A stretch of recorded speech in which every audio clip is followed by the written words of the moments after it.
Jadi Saya juga pernah mendengar bahwa mahasiswa di NTUST khususnya dari Indonesia itu kelompok yang disayang sama dosen, katanya pintar-pintar. Benar nggak, David? ya itu ada benarnya juga sih. Ada nggak mahasiswa yang berprestasi di NTUST yang pernah mendapatkan penghargaan di luar negeri ataupun di Taiwan sendiri? Kalau untuk mahasiswa berprestasi saya rasa banyak sekali ya, contohnya yang beberapa yang saya ketahui ada satu yang dari jurusan Computer Science, beliau mendapatkan penghargaan dari Google. Teman-teman tahu Google itu pusatnya teknologi internet. Jadi dia mendapat penghargaan dari Google dan diundang sebagai salah seorang programmer atau developer di Google. Itu salah satu. Kemudian ada lagi yang menerbitkan buku tentang artificial intelligence, kecerdasan buatan, dan kemudian bukunya dipakai di Singapura untuk textbook beberapa sekolah. Jadi kalau bicara mahasiswa berprestasi, saya rasa banyak contohnya.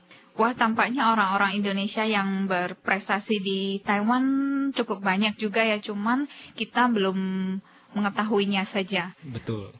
Saya sering mendapatkan surat dari pendengar Indonesia, mereka mempunyai keinginan untuk sekolah di Taiwan, tapi mereka bentrok biaya, jadi mereka merasa takut sebenarnya. Biaya hidupnya tinggi, biaya sekolahnya tinggi. Bagaimana caranya untuk mengatasi hal seperti ini, David? Saya rasa yang paling penting kebulatan tekad dari teman-teman masing-masing. Jadi kalau udah membulatkan tekad, memutuskan untuk melanjutkan sekolah, pasti akan ada jalan keluarnya. Mungkin teman-teman juga mesti proaktif, terus cari informasi, karena biasanya kita mengira bahwa kita nggak bisa.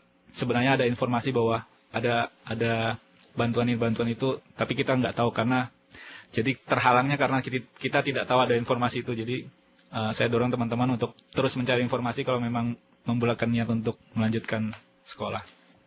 Kira-kira sistem pendidikan di sini yang sangat bagus itu, yang boleh kita contoh itu apa aja? Yang David merasa, wah ini sangat membantu sekali di dalam pendidikan gitu. Saya rasa di Taiwan ini mereka menekankan ini ya, praktikal. Kalau dari sisi sekolah teknik, mereka menekankan bahwa selain kita belajar teori-teori itu, kita juga mesti praktek, dan hal itu tercermin dari para profesor. Jadi biasanya di Indonesia mungkin ada beberapa profesor, tapi saya rasa jumlahnya masih cukup sedikit yang selain profesor dia juga punya perusahaan sendiri, dia juga bekerja sebagai konsultan di perusahaan lain. Dan kalau di Taiwan ini hampir sebagian besar profesor itu mereka punya kerjasama dengan dunia industri atau bahkan punya usaha sendiri, punya misalnya pabrik atau konsultan sendiri di bidang yang mereka tekunin. Jadi benar-benar apa yang mereka pelajari selama di dunia akademik itu diimplementasikan ke dunia industri. Jadi itu saya rasa itu sangat positif. Setelah melanjutkan studi di sini, apakah David mempunyai keinginan untuk kerja di sini ataupun ingin pulang ke Indonesia ngajar ataupun ingin kerja di perusahaan asing ataupun swasta? Untuk jangka yang paling dekat, yaitu setelah kelulusan mungkin saya rencananya bekerja di Taiwan dulu, mencari pengalaman. Kalau untuk jangka lebih panjang mungkin ada rencana untuk jadi dosen atau mendirikan usaha. Atau ingin melanjutkan S3 nanti pulang ke Indonesia jadi dosen Computer Science? Sampai sekarang saya masih berniat untuk melanjutkan S3, tapi mungkin saya ingin cari program yang bisa sambil kerja sambil S3, jadi lebih praktikal. Oh ya, dari pengalaman saya sebenarnya banyak loh mahasiswa di Taiwan waktu S1 atau waktu S2 mereka sambil studi sambil sekolah gitu. Sebenarnya hal ini juga bukan menjadi suatu halangan untuk studi. Kalau dalam pengalaman saya di Indonesia, hal yang seperti itu jarang terjadi gitu. Karena sambil memang studi sambil kerja. Iya, sambil studi sambil kerja. Kalau menurut David sendiri di sini bagaimana? Saya rasa kalau untuk di sini peluang untuk kuliah sambil kerja itu selalu ada ya. Kalau menurut saya, karena saya sendiri juga pernah kerja sambilan di sini.